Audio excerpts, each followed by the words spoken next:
இந்திய தேசிய காங்கிரஸ் தலைமையிலான இந்திய கூட்டணி வந்து பார்த்திங்கன்னா, இன்றைக்கி 100 ஆண்டுகால சிந்தனை உள்ள ஆர்எஸ்எஸ் உடைய சித்தாந்தத்துடைய கொடூர சட்டங்களை தடுத்து நிறுத்தியிருக்காங்க. அது இல்லாமல் சிறுபான்மை மக்களுக்கும், பட்டியலின மக்களுக்கும், தாழ்த்தப்பட்ட மக்களுக்கும் பாதுகாப்பு நம்ம கொடுத்துருக்குறோம்.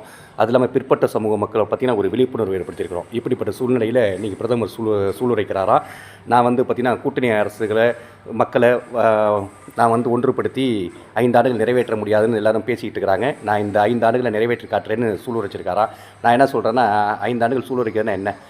ஒரு வருஷத்துக்கு 365 நாள்னா 5 வருடத்துக்கு பார்த்திங்கன்னா இத்தனை நாட்களை வந்து கடத்திக்கிட்டு போகிறதா?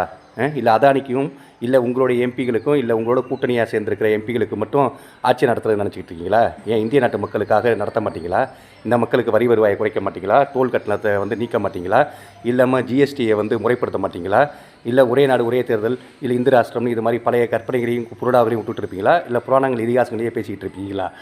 மக்களுக்கான அரசாக நடத்துங்க சார்.